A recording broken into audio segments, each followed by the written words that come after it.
Welcome aboard, Giants fans, to episode 46 of Talk is Cheap, our New York Giants podcast, right here on NJ.com. I'm Joe Giglio, joined as always by Jordan Renan, James Kratz. They cover the Giants for NJ Advanced Media. We're doing this podcast on a Thursday, right at the end of March, and we are exactly 4 weeks away from the first round of the NFL draft. So we're going to start transitioning this podcast into previewing the draft and everything about what the Giants might do with the number 10 pick and moving forward here. So a month of draft stuff, Joe. Give them a quick rundown of our plan here coming up. Yeah, we have a whole schedule planned out for you guys. Today we'll get into some fact or fiction on the Giants and kind of just an overall thought process on the draft so far. And each week here, we're going to be giving you kind of our updated mock at number 10 for the Giants based on everything we know, we hear, we think right now what the Giants could do at number 10, and we'll kind of update that every week. Next week, we'll get into the offensive players available when the Giants pick, who they should be interested in, who they might be. Same thing the next week for defense. And then right before the draft, the first round's on a Thursday, as always. And on that Monday, we'll try to get it up as early as possible. That Monday morning draft week, we'll have a big prediction show of everything, a preview of the draft, what the Giants could do, scenarios, hot takes, you name it, it'll be there. So we have a whole month planned here. Yeah, pretty much a month. Pretty much a month of draft podcast, so it should be fun.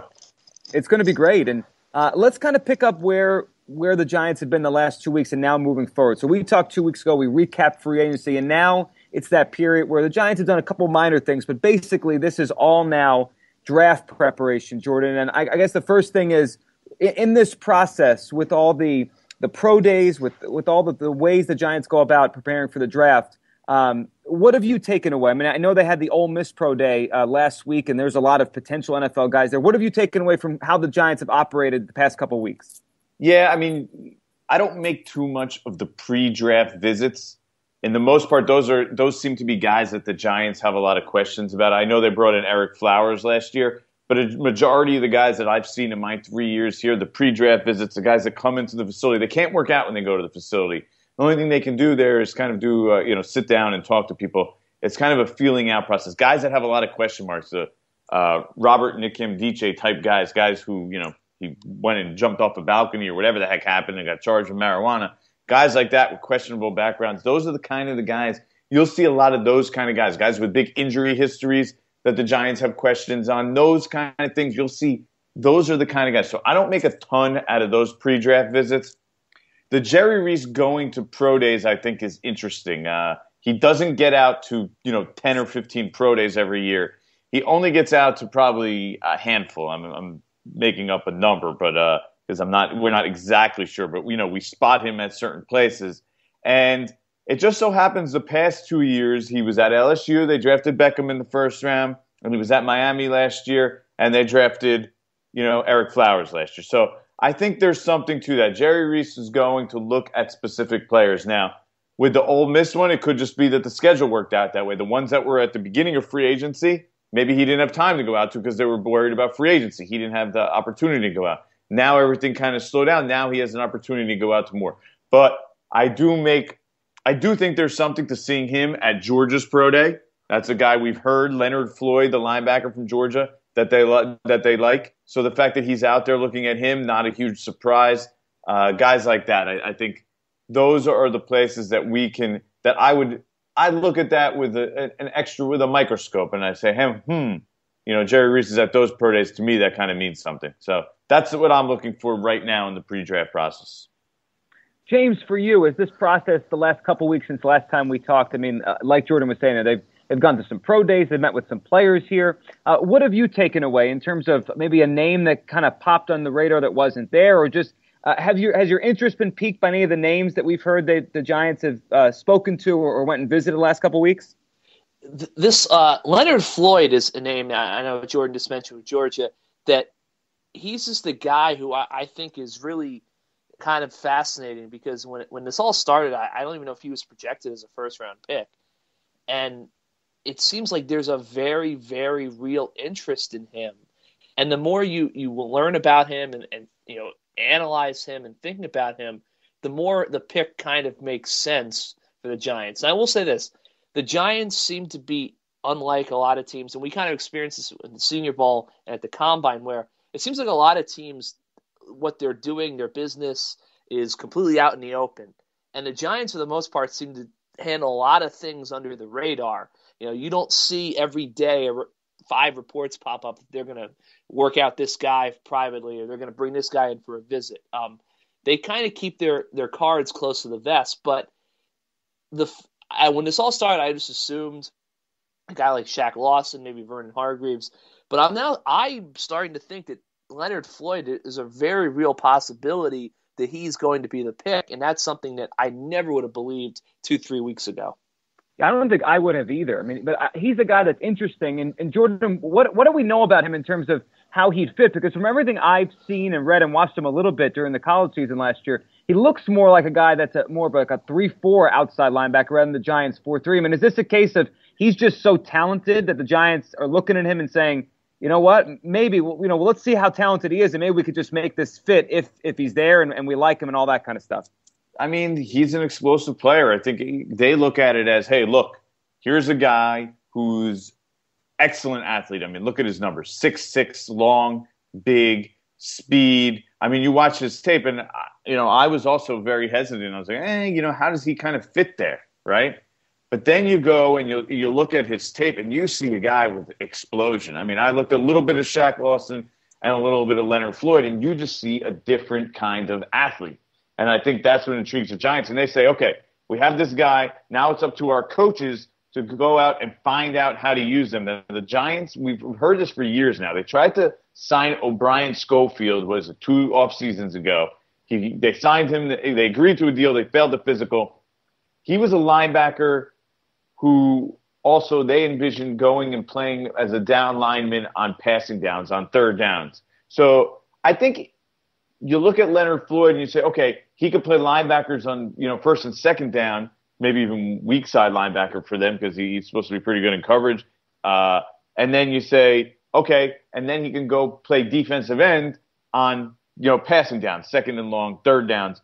Demontre Moore wasn't a big guy. It was kind of like the role Demontre Moore was in. So it's like an expanded Demontre Moore role where he could actually play all 3 downs. So I think it kind of makes sense for the Giants. An explosive defensive playmaker. Maybe he can even, his frame is huge, 6'6". Maybe he could even grow. They envision him being able to grow into that defensive end role. Look, Osi Umenyiora wasn't a good guy. What was he? 10 pounds more than Leonard Floyd is right now, if even. So I don't think it's something like you look at him and say, oh, this guy's not a fit for them. I don't think he could do it. So when you're that talented and you have that kind of explosion and athleticism, I think that's the kind of guy that makes sense. Now, the one thing that sticks out to you is the production. I have to look a little more into that. There wasn't huge production out of him. That sometimes worries me with draft prospects. But, I've heard his name connected to the Giants now multiple times. So in my estimation, from what I've been hearing, I would think he's near the top of their list of guys that are probably going to be available at number 10. And when not you talk the top about of the list in general. I mean, there's guys like Joey Bosa and Jalen Ramsey who I would assume, who I envision them being right at the top of their list, but they're not going to be available when they pick. No, and I was just going to say, when you talk about physical attributes, it's the NFL. They have the world's finest nutritionists, strength coaches. If the guy's skinny, they'll put some weight on him. I think that a lot of fans say, oh, well, he's too slight or he's too this or he's too that. They're going to find a way to get him physically ready to play in the league if they think he has the body to do that. So I don't really think that's something that should be much of a concern for fans as they talk about Leonard Floyd. Just look at his measurements, right? 6'6", 244 pounds at the combine. I believe what was he up to? 255 at the pro day, James? Yeah. I think he was at, yeah. He apparently ate so much before he weighed in and his stomach got upset. Well, that I think is one thing that, okay, he might, they thought highly of this guy, but that is something they have to look into. Yes. Is the fact that he didn't finish the combine or the pro day. That in a way also would worry me a little bit. You got to look into that. I mean, I'm not saying it's non-negotiable, but you got to look. They've had a lot of injury problems. Is it a toughness thing with him? He's not, supposed to be an especially a hard player. He's more of an athletic player. But the positive 6'6", let's say 250, 33 inch plus arms, 10 plus inch hands. This guy is a really, really good athlete. I mean, look, 39.5 inch vertical for a guy that's 6'6". Are you kidding me? basically 40-inch vertical leap for a guy who's 6'6". I mean, that's he's just, a freak. Yeah, I mean, he's a yeah, freak that's athlete. 4.6 in the 40. And these are impressive numbers. They are. I mean, he's a freak athlete, and for a team that has made defense a priority and finding talented players on the defensive side of the football, I mean, it just makes sense, the Giants, and like you said, Jordan, a few minutes ago, with the Schofield comparison, that they would have some level of interest, and, we'll see where the whole thing goes moving forward. The one thing it does kind of play into, and I think we should talk about as we kind of start our draft coverage here on this show, is from what you guys have been hearing, because I know a lot of our audience, I mean, some of them watch college football, but I know a lot of fans in this area are either NFL fans or college fans, maybe not both the same. So for people out there listening who know the best players coming out of college football, maybe from the biggest programs, but don't watch every Saturday, what is this draft strong in from what you guys are hearing right now? We'll start with James and then go to Jordan. Is it a front seven draft? Is it an offensive draft, defensive? And kind of how does Floyd play into maybe the strengths of this draft? James, what have you heard about the 2016 draft? It is a what draft? I would say, I guess overall, probably defensive draft. I think it's very strong at defensive end, on the defensive line. A lot of depth at defensive tackle. When you go past that, though, I mean, I wouldn't say it's, like Ezekiel Elliott's obviously a great running back, and I guess it's pretty good below him, but not a tremendous wide receiver draft, not a tremendous safety draft. Cornerback, there's a good amount of depth. Offensive tackle, it seems like there's some good guys. I know our colleague Mark Eckel's been running down position by position on NJ.com over the past You few should weeks. be reading that if you're Yes. not, by the way. Those things are excellent they're stuff. really, really good. 3 scouts from 3 different teams opining on players. You read those and you'll get a general idea, I think, of where teams stand on most prospects. And obviously, it's a small sample, but 3 is a decent sample where you can kind of get an idea what the NFL thinks. So I was going to say, I mean, Mark wrote the other day, guards, not a great guard draft. Tackles maybe a little bit better. So I would say it's a defensive draft, and it's a draft that I think is kind of tilted towards the defensive line. I mean, linebacker, Miles Jack is awesome. He might be the best player in the draft, a lot of people think. But after that, the linebacker, it's not great. And Jalen Smith was even better before the injury. Yeah. But besides so I would say this is a defensive draft that is tilted strength-wise towards the front of your defense. And on offense, there's some good players and there's some solid positions, but there's nothing that really knocks you, really wows you. Not the same wide receiver draft that we've seen in the last couple of years. Last couple of years, there's been an insane number of top wide receivers just loaded at that position. I mean, look at that draft 2 years ago with Beckham. I mean, that's just, Beckham, Sammy Watkins, Mike Evans. I mean, they've all proven to be pretty good players. Kelvin Benjamin, Beckham. I mean, that's just loaded. We're not going to get that this year, and it's just not as deep overall. Defensive tackle, interior of the defensive line is where this draft is about as deep as ever. And I know the Giants aren't really worried about quarterbacks, but you got to be thankful for that, because if I were a GM and I had to put my career on Goff, Wentz, or Lynch, I would not feel too great about picking all 3 of them. I mean, they all 3 might be franchise quarterbacks, but there's no can't-miss quarterback in this draft. And, there are going to be teams at the top of the board, starting with Cleveland, that are going to have to make a decision and live with it. Yeah, I think when you read Mark Eckel's stuff and you read what the general perception of Goff is, I think that the public probably rates Goff higher than the team. So that's an interesting little take on that. And then you'll look at Carson Wentz and, everything looks like it's there and it looks like he's the top quarterback prospect. But at the same time that's a big risk. You're talking about a guy who really didn't play much, and he played at North Dakota State? I mean, really good program. Yeah, but you're putting your franchise in a guy who played sparingly at North Dakota State. That's a tough move. That takes a lot of to get up there and make that and say, this is our guy. We're going this way with our franchise from a no-name guy who played 1-2 serious years at North Dakota State.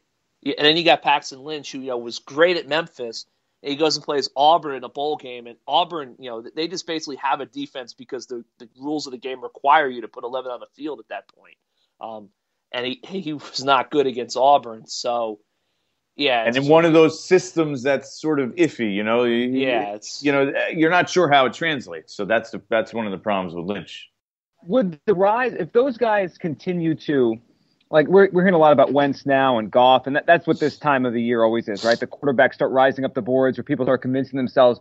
How is that a big boon for the Giants? Like if Wentz and Goff and even Lynch, who I think's been below them basically for the past couple of weeks, it seems like, but if those guys are all top 10 picks, or maybe Lynch is close to it, that only helps the Giants, right, Jordan? Because when the Giants have the 10th pick in the draft, if you have 2 or 3 teams in front of them take a quarterback, that just means better players the Giants would likely take would fall to them. I mean, the interest in quarterbacks going up only could help the Giants here.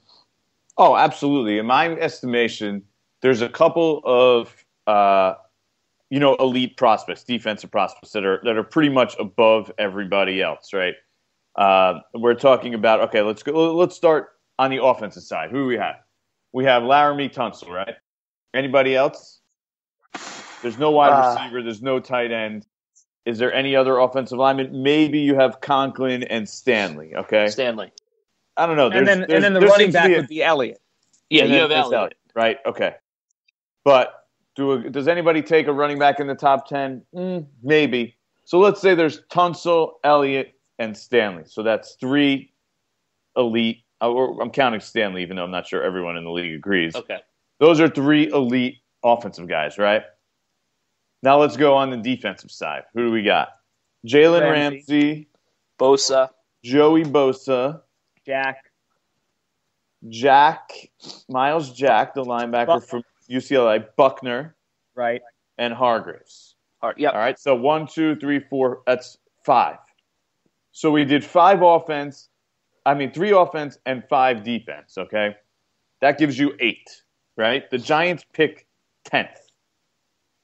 Now, are they really going to take Stanley, Conklin, or Elliott? I'm not so sure about any of those 3. They would have to be graded substantially above any of those defensive guys that we have listed, I think, before any of those are the Giants pick at number 10. So it's a matter of which of those 5 defensive guys make it to number 10, right? Yeah.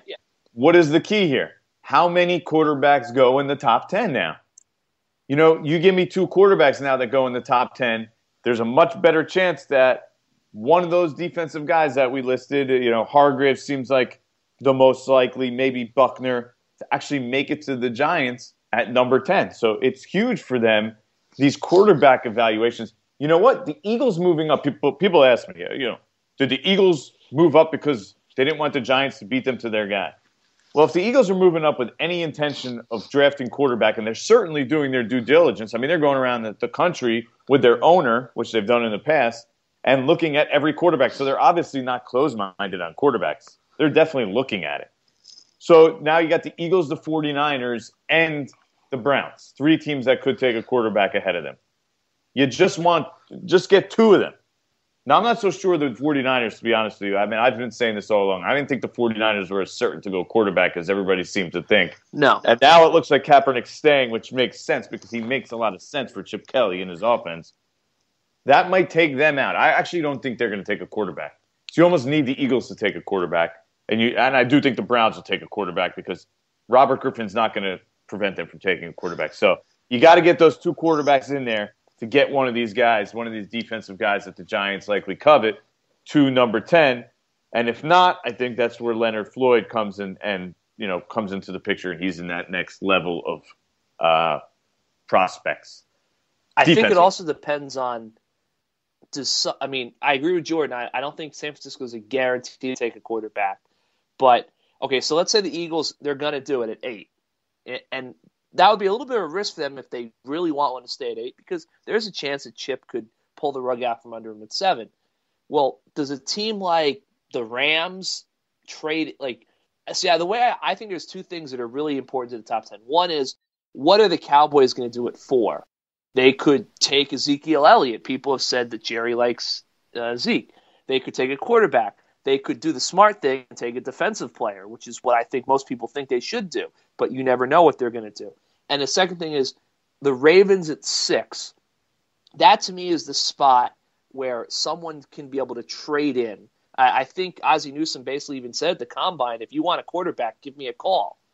So does someone try to get at 6 and get ahead of the Eagles and the 49ers and try to grab the second quarterback? Because I think it's pretty clear Cleveland's going to take 1, but does someone try to get the 6? All right, so let me back. Cleveland takes 1 at 2. Right. Does Dallas take the second guy at 4? And if they don't, does someone get the 6 to get ahead of the Niners and the Eagles and potentially push everything down a spot? I don't think the Cowboys are going to draft a quarterback in the first round. They pretty much said that. Jerry's trying to win with this team now. Maybe if they have someone at the beginning of the second round, or they jump up later in the first round. I think that's a possibility. But you know who the most likely candidate to jump to 6 is? The team that already moved up to 8, the Eagles. Yeah. If they really think that the Niners are going to draft a quarterback and they want one of the quarterbacks, that's now a move that they can realistically make. You can't get to 6 very easily. That's a really high pick in the NFL draft, especially when we just named probably about 8 elite prospects in this draft. So you got the fact that they have the 8th pick as ammunition, I think, is a big, big asset for them. And if anyone moves up, it'll probably be them. Just for a rundown here, as everyone's listening to us kind of banter about the teams here. So this is the top 10 as of right now, and this will stay the same until probably draft night and some trade. So at 1, it's Tennessee, 2, Cleveland, 3, San Diego, 4, Dallas, and we just heard James talking about possibly Ezekiel Elliott there to the Cowboys. 5 is Jacksonville, 6, that's the spot you guys were talking about there with Baltimore, and Ravens. Ozzie Newsome always open for business, and obviously they have Flacco, so they're probably very open to moving down. And San Francisco, not always. They're not a draft by need team. No, they're not. They think down the line. They look at the prospect, and they don't worry about position as much, it seems. It's probably why that outside of last year when they had all those injuries, they're always a pretty good team. San Francisco at 7 with Chip Kelly there. The Eagles right now at 8, though there's a lot of talk about them moving up. Tampa Bay at 9, right in front of the Giants, and then the Giants at number 10. So yeah, as we were saying. Well, Joe, let me ask you, Joe. You're close. You work at WIP sometimes down in Philadelphia. You're closer to that Eagles situation. What do you think? What do you think is the likelihood of the Eagles drafting a quarterback or moving up to get a quarterback? I would have said 2 weeks ago, 3 weeks ago, whenever it was that Sam Bradford signed the contract, and then they signed Chase Daniel to a really big deal for a backup quarterback. I would have said, they're going to take a quarterback this year because they just need to develop one. But I thought it'd be more like the third round guys. They don't have a second round pick this year. The Cardell Jones, Hackenberg. There's so many of those guys that are in the middle there, not first round type of talent. But now, like you said, Jordan, they're flying around the country working out every possible quarterback with their owner, and they have done that before in 2013, but they never did that before then. The only time before that was Donovan McNabb, who they actually took. Remember, they drafted Kevin Cobb one time, too, when they already had Donovan McNabb on the roster, so they're not afraid to take quarterbacks, even though I know that was a second-rounder. But right, they're not afraid. Right. And our colleague, Elliot Shore Parks, who covers the Eagles for us, he wrote a column the morning we're doing this podcast that basically was saying, look, they wouldn't be doing this if they didn't have real interest in a quarterback. Doesn't mean they're going to do it or pull the trigger or go up from 8 to 6 or wherever. But I do think I think it's real. And I think the contract they gave to Sam Bradford for only 2 years and basically it's a 1-year deal with an option. It opens it up. I agree with you guys. I think the Ravens, just because of who they are and the way they operate, and the Eagles, they might hold the cards to how everything falls in front of the Giants, which is an interesting scenario because a couple weeks ago the Eagles were at 13, and I wasn't thinking of them factoring into the Giants pick, but now at 8, like you said, Jordan, it's tough to get to 6, but if you're at 8 already, you're on your way to go up wherever you got to go. And Howie Roseman, who's running stuff now down there, we know that. He's a guy who's a mover and shaker and always in the draft. He goes up and down, left and right. The Giants are the kind of team that, in general, they've stayed still way, more than probably any other team in the draft. They just stick to their spot. Jerry Reese people always ask me, do you think the Giants are going to trade down? Since Jerry Reese became general manager, 2007, the Giants have never in any round traded down. Ever. Not once. So it just doesn't seem to be a move that they're willing to make. So to think that the Giants might drop down, yeah, I mean, of course it could happen, but it's just hard to see that being their philosophy, given that they're in the 10th spot and they're going to get what most people think is a pretty premium player in this draft. The last time I can remember, that's fun. I didn't even realize that, Jordan, that they haven't moved down since Reese took over. The last time I can remember, the Giants they've moved up. They've moved up, but not down, and not often have they moved up. I think the last time I can remember them moving down, I guess it was right before Reese took over. It was Sinner-Rice Moss they took, I think, after moving down, a receiver that just turned out to be a bust. But that's interesting. I think they also did Matthias Kiwanuka. They traded down a little bit with the Steelers in 2006, the year before, to get Matthias Kiwanuka in the first round. That might have been the Sinner-Rice Moss year, too. So that was the last time they traded down. All right, so that... Yeah, it was either the same year or the year before. I don't remember. Something like that. But they were moving and shaking. And that was really Corsi, though. It was, right. So that's something to keep in mind as we talk about the Giants and Reese. That's something definitely to keep in mind. All right, guys, let's play some fact or fiction here with the way we think about this draft and what you guys think about what the Giants should do. So I'll give it to you. Tell me fact or fiction and why. We have 5 of them, and then we'll wrap up this episode with who we think the Giants would take right now. If we were doing a mock draft right now, the number 10 pick, the Giants on the board, we'll give our pick for the Giants as of now as we do this podcast. All right, you guys ready? We'll go James, Jordan, and then we'll come back around. So we'll do each of them, James to Jordan, and then back to me, all right? Okay. All right, here we go. James, you're up first. Fact or fiction? The Giants should draft need over best player available. I will say fiction. And it's kind of a loaded question because, it's a very loaded question, yeah. Carson Wentz or Jared Goff could be there, and obviously if that's the best player, that's that's something the Giants I doubt would consider. But go ahead. Yeah, I'll say conditional fiction. They should take the best player on the board that fits. When I say need, I mean if it's a quarterback, they shouldn't take the quarterback, obviously. But I think for the most part, they should stick to their board as long as it's not something that a player that they're going to have absolutely no use for. Jordan, how about you? Fact or fiction? I'm going fiction. You just got to draft the guy you think is the best player. I mean, granted, it needs to have you have to be a little discriminate of like what positions you take. But if the grades are even close, that's the need is the deciding factor. But also when you look at need is like a very relative thing in this league. It changes so quickly. A couple of years ago, or even 2 years ago, you didn't think the cornerback was a need for the Giants. They had Prince Amukamara and Dominique Rodgers-Cromartie. Things change. Injuries happen. You thought the Giants had, Jason Pierre-Paul was going to be part of their future. And then something happens with a firework accident. Things change so quickly. Your offensive line, you never know. Somebody gets injured. All of a sudden, you think you're set at one spot, and then you're not. Will Beatty was their left tackle 2 years ago. He played well, and all of a sudden he didn't play a full season. He's gone the next year. You can't really plan too far out in the NFL. If you do, it's a flawed way of doing business. So for me, fiction. You just take pretty much the best player when there's a couple guys around the same grade, then you go to need. But got to start with just straight out which is the best player available.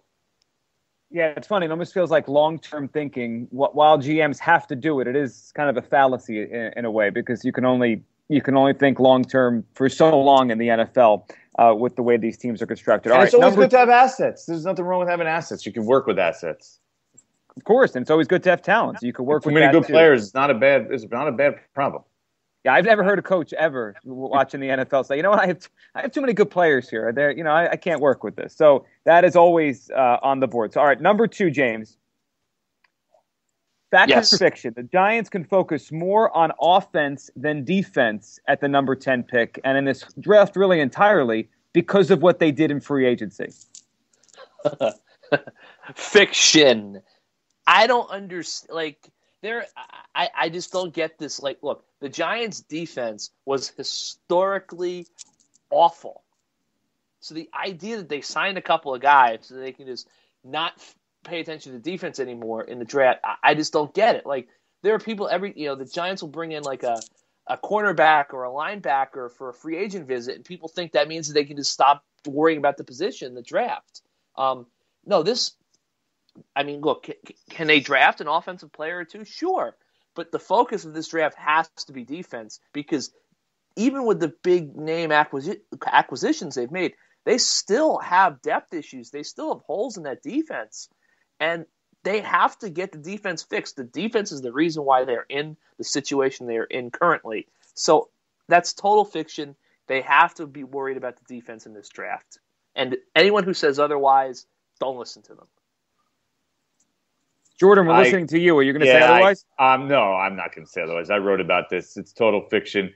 Look, if you're going to use all your assets, you're going to allocate all your resources in regards to first round picks. I mean, 4 straight years they went offense. If you're going to keep putting those assets into offense, you're going to pay for it on defense. Look, you are not going to. It is so rare that you're going to get an all-pro, difference-making player in free agency. Like, that just doesn't. Those guys aren't going to hit the market very often. The Ndamukong Suh did. I get it, but it's so rare. The only way your only chance to get your Odell Beckham on offense, your only real chance to get that level guy is to allocate your top resources to those positions. I mean, the All-Pro team was mostly filled. I mean, you look at it, it's like 65, 70% guys that were drafted in the first round. I mean, first-round picks are where you have a chance to get those guys. And if you keep shooting them at the offense, you're going to lack those difference-making players on the defense unless you get lucky in other spots.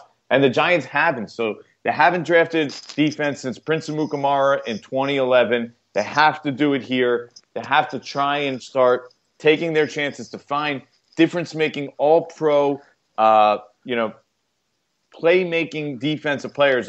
Otherwise, look, I know they reloaded their defense, but if you think about it, they traded, they swapped in Olivier Vernon for Robert Ayers.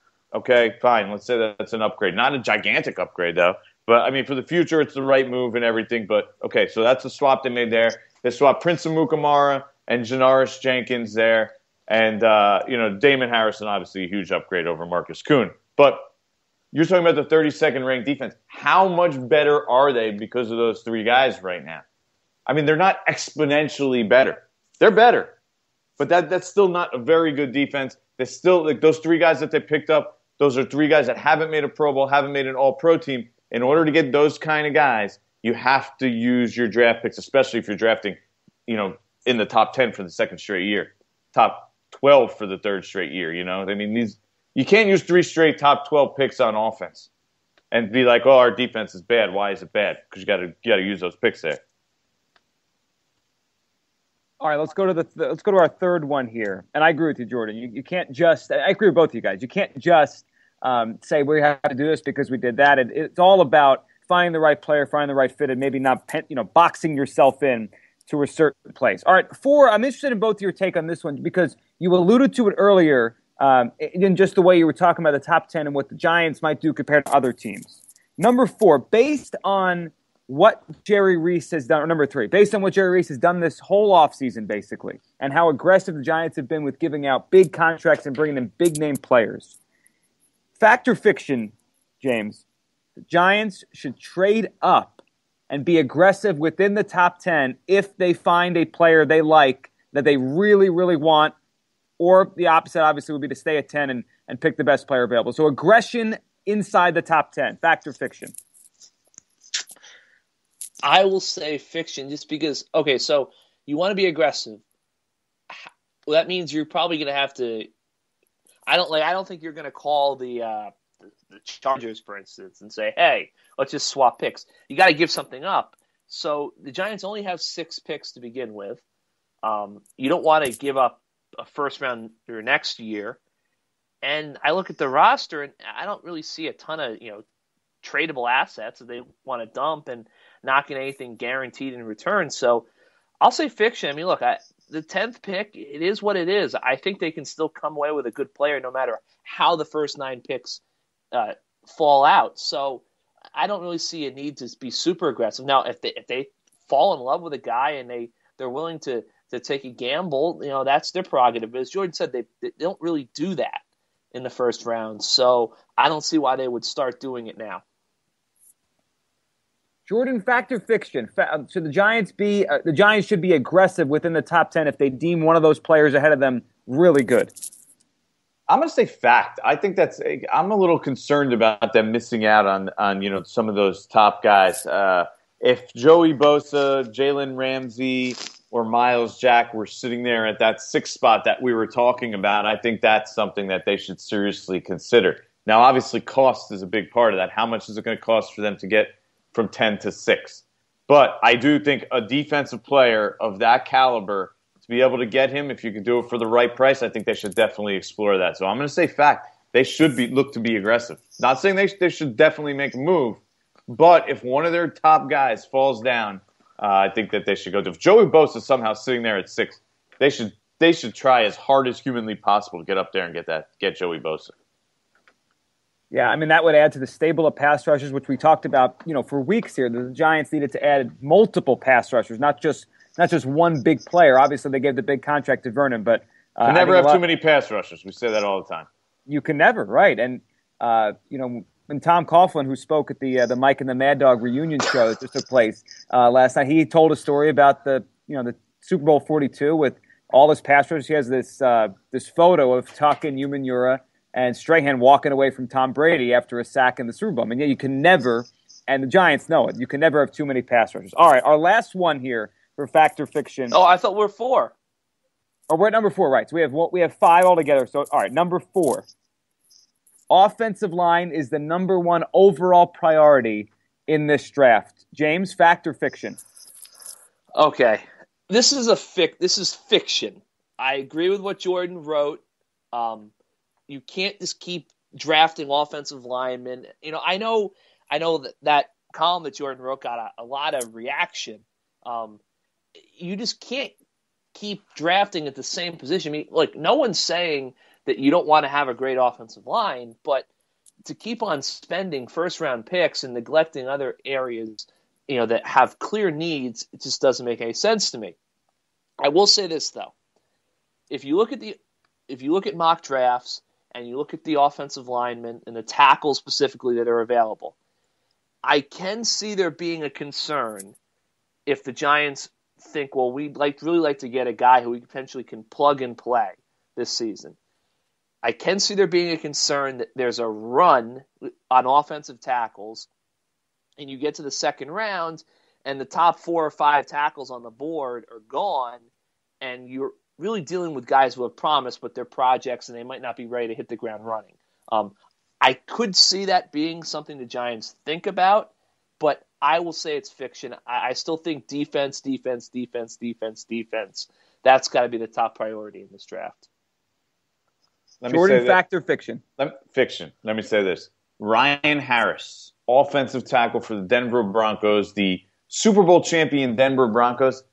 He signed as a free agent, started 16 games for the Denver Broncos, right? He signed as a free agent on May 28th of last year. Nobody wanted Ryan Harris. Ryan Clady got it. He bounced around too. I mean, he's been all over the place. I mean, he was in Eagles camp. Yeah.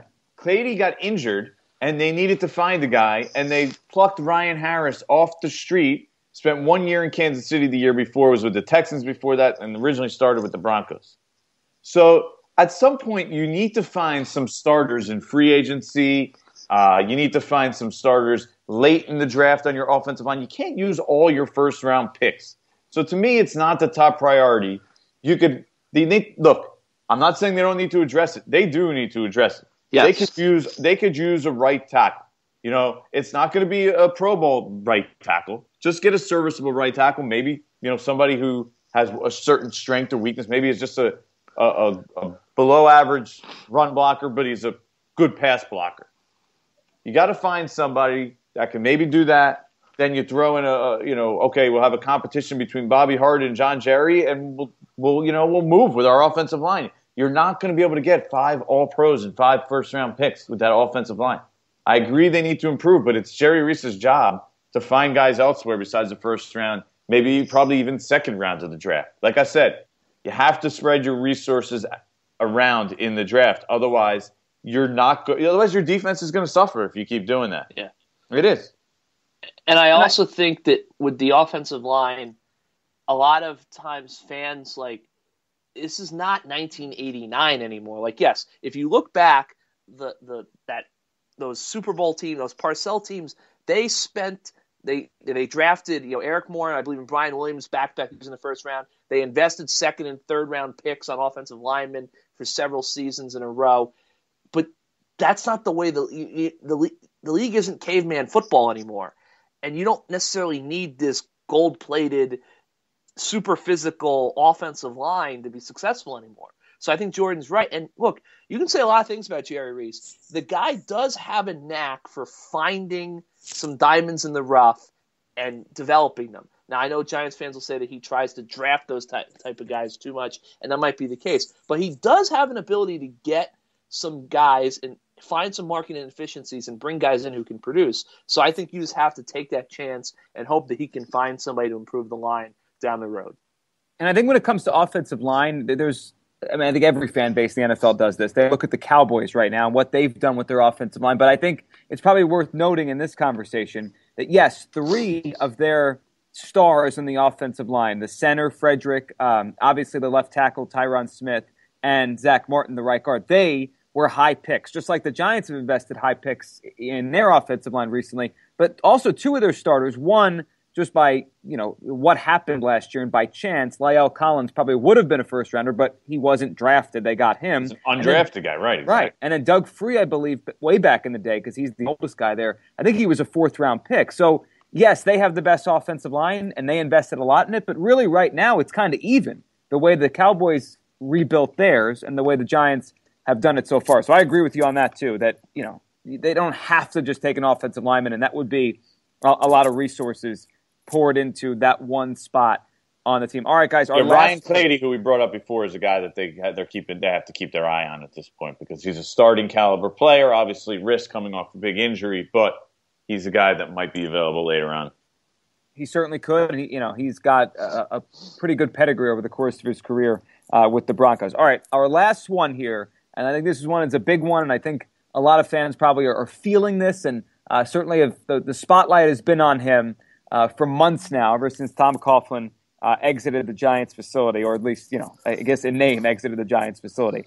I think 5. He's gone now. He kind of said he was, right, James? I think last night proved Tom has left the building. Tom has left the building, but Jerry is still in the building. Fact or fiction, James? This is the most important draft of Jerry Reese's Giants tenure. That's a really good question, Joe. I'm going to go 5 for 5. I'm going to say fiction just because I don't think that this is the make or break year for Jerry Reese. I don't think that if they don't have a good season that he's going to go. So I would say that I think this draft is important, and I think next year's draft is important as well. But I don't think this is a draft where if he doesn't nail it, then he's going to be out of a job. I think this is more of a 2 to 3 year window for him to get the ship righted. So I wouldn't say that this necessarily is the most important draft of his tenure, but it's up there. It's very important for them. Jordan, it's the most important offseason for Jerry Reese. He obviously just had a big spending spree in free agency, but is it his most important draft? I'm going to say fact, because next year is kind of the year that, they have to show some improvement this year. I don't think the draft isn't going to, dictate. You don't come bring in 4 rookies who come in and make huge impacts, and are going to be real game changers on the team. If anything, you get rookies like when they had that great 2007 draft, who you can get a guy to come in and contribute here or there. You get a lot of different contributors. Maybe 1 or 2 guys make really significant rookie, huge rookie impacts. And if you do that, and 2 guys that make that kind of impact, you killed it, the rookie year. So I think next year is the year that you're looking at, okay, they really, really need to make sure that next year is a good year. And when next year, that's when these guys that he drafts this year, those second-year guys are going to be asked to play much bigger roles, even the second, third, and fourth rounders. Whereas the rookie year, the second, third, and fourth rounders are kind of just asked to be contributors. So to me, this is a huge draft for them. They still need an infusion of talent, and the draft is a big opportunity for them. They're going to need a Pro Bowl defensive player from this draft. Bottom line, need to get a Pro Bowl defensive player from this draft. So let's see if it happens in the next 2 years. That's why the pressure's on Jerry Reese. The pressure's on him, the spotlight's on him, and I think every Giants fan out there is watching him very closely as we lead into the first round of the NFL draft and the whole draft in just about 4 weeks. All right, we'll wrap this up just like we're going to do each of the next 3 episodes leading up to the first round of the draft with our pick right now. Pretending we're doing a mock draft. The Giants are on the board right now at number 10. We'll go Jordan, James, I'll give mine, and we'll kind of keep a running tab of these and how our opinions and thoughts might change over the next few weeks, which I'm sure they will, just based on what we hear other teams might do or projected rumors out there. So, Jordan, for you right now, if the draft was today, the Giants at number 10, take? I said Vernon Hargreaves in my first go-around, but I'm flipping now to Leonard Floyd because I'm kind of concerned that those big couple defensive players that you're hoping that are there for the Giants are not at this point. So I think Leonard Floyd is the best player on the Giants or the top player on the Giants board when they go at number 10, and they're going to select him. So linebacker Leonard Floyd from the University of Georgia. 6'6", 244 listed at the combine. James, Leonard Floyd in Jordan's mind, in yours? You know what? It's going to be kind of boring. I'm going to say Leonard Floyd too. I think Hargreaves would be the guy that you would ideally want, assuming you can't get one of those big defensive names. But, I just look at the board and, Tampa, which is at 9, they basically have the same needs the Giants do. Cornerback's one of them. And then if the Eagles decide not to go get a quarterback, they're kind of in the same boat as well. So I just think it's going to be tough for Hargreaves to actually get to the Giants at 10. So that's why I will also say Georgia linebacker Leonard Floyd is the pick. You know what? Once one of you went Leonard Floyd, I said to myself, all right, I don't want to go the same. But now both of you have. I'm going to wrap it up as this is like the Leonard Floyd podcast because I like him, and I agree with Jordan a few minutes ago saying the Giants have to come out of this draft with a Pro Bowl defensive player. And I think about what they did in free agency. While they might have added Pro Bowlers, we'll see how these guys play. The one thing that I keep thinking about is they added a lot, but JPP is still a question mark. And for as good as Vernon is as a two-way defender, as a defensive end, he doesn't exactly have a bunch of 10-plus sack seasons on his resume, which he might develop into doing that. But he doesn't have that. I still think he's got one. He's got one. They still need a pass rusher to me. And I look at Leonard Floyd, and I think he could be that guy. And the Schofield comparison. So I'll go with him too right now. So we're all on the same page with 4 weeks to go. Leonard Floyd at number 10 for the Giants. So that means they have no chance of drafting Leonard Floyd, basically? Right. It's gone. Hey, you got Flowers last year. I know. Well, sometimes, sometimes you know what they say. I do not have a draft track record. I think I was covering the Morris County baseball tournament during the draft. Once in a while you get super lucky, but definitely not a regular thing. You're wrong like 99 out of 100 times with these things. So basically, we're 3 blind squirrels here. We're just we're trying to get lucky again. But last year you did, and we'll see what happens. So we'll be back next week, and next week we will start getting into the offensive side of this draft and what the Giants might be able to do. Kind of look past the first round and kind of the draft as a whole from the offensive perspective. I'm sure we'll get into the offensive line and maybe wide receiver there as well. Guys, this was fun. And we're excited to get ready and get you guys all set for the draft. Jordan, as always, thanks. Anytime, Joe. You got it. We'll do it again soon. Thank you, James. You got it, Joe. Thank you. And thanks to all of you for listening to episode 46 of Talk is Cheap, our New York Giants podcast right here on NJ.com. Be sure to follow the show and subscribe on iTunes, Stitcher, SoundCloud, however you want to listen, you can listen. We'll be back with you next week with episode 47 as we get set for the 2016 NFL Draft.